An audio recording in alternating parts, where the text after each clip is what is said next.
Es jūs iepazīstināšu ar Sudānu, trešo lielāko valsti Āfrikā. Tā pagaidām ir turistu mazapgūta valsts, kurā jūs varat sajusties kā pirmatklājēji. Piramīdu Sudānā ir vairāk kā Ēģiptē, un turisms vēl neattīstīts, kas nozīmē, ka varat savā nodabā apmeklēt unikālus vēstures pieminekļus, turistu pūļu un uzmācīgu tirgoņu netraucēts. Mēdīji par Sudānu ir radujuši maldīgu priekšstatu kā par nemierīgu zemi. Tad Dārfūnas provincē ir kārtīgie incidenti, tad Dienvidu Sudāna pasludina neatkarību un robežu konflikti nemirstas. Tas, protams, ir tiesa, ka turistiem šajos reģionos, kas nemeklē ekstrēmus piedzīvojumus, nav īsti ko meklēt.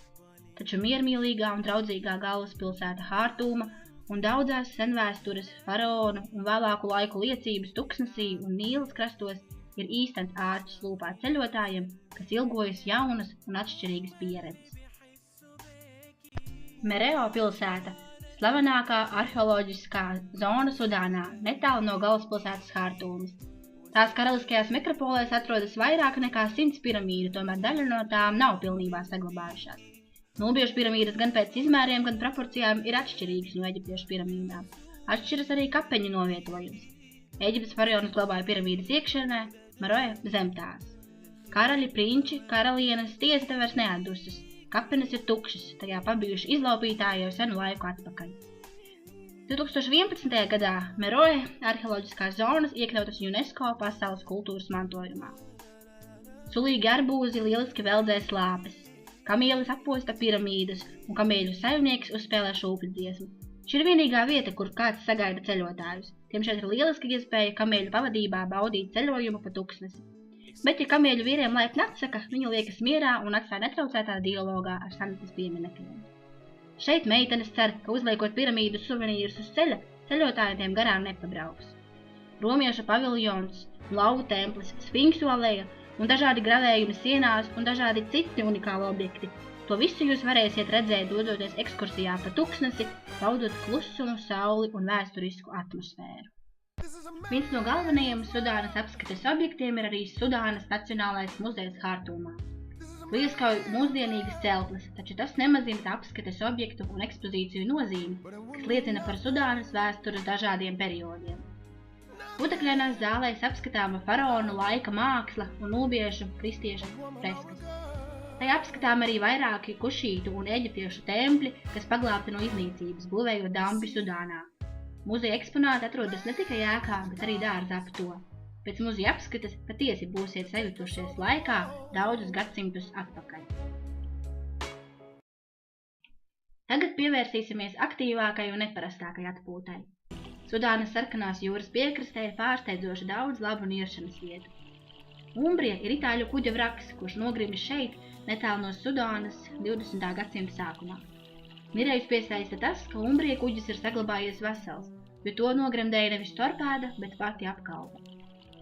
Kuģa krava vēl joprojām ir tajā, aptuveni 36,000 lidmašīnu bumbas.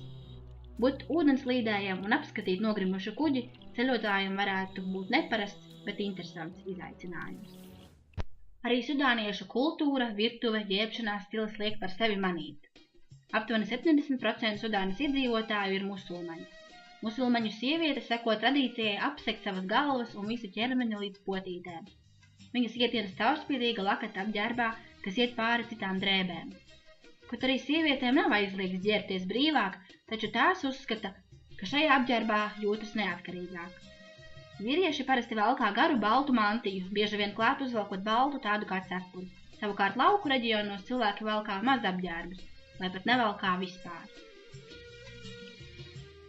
Kad Sudānas sieviete apprecas, tā kļūst vēl skaistāka, precīzāk precības dotai tiesības padarīt sevi skaistāku. Pirmais, ko tās dara, apraksta ar hennu savas rokas un kājas. Protams, krāsoties hennā drīkst arī neprecēta sieviete, taču parasti tā tiek uzkrāsota sievietē tieši pirms kāzām. Šī diena tiek dēvēta par hennu dienu. Pēc laika zīmējumu, protams, ir nepieciešams atjaunot.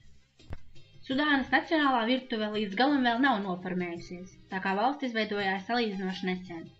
Sudānas iedzīvotāji ir sajaukuši franču, angļu, arī eģiptiešu virtuves tradīcijas. Nacionālo ēdienu pamatā ir pupas, baklažāni, paprika un dažādas mērces, sīpoli un ķiploki. No gaļas produktiem parasti tiek gatavota jēra vai vistas gaļa. Kā garnīru lieto rīsus un dažādus dārzeņus. Šitīs neparasti nogaršot ēdienu fula, kurš satur pupas, pākšaugus kopā ar gaļu, dārzeņiem un garšvielām. Deserti ir ļoti saldi ar lielu krema daudzumu.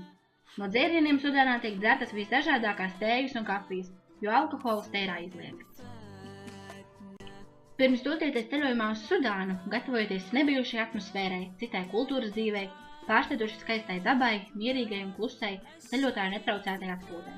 Taču padomājiet par slēgtu, bet gaisīgu apģērbu, pretieradaguma krēmu, dažādām siltākām drēbēm un destrākām naktīm. Nesiet gatavi, ka secamā gribēsiet šeit atgriezties vēl kādreiz.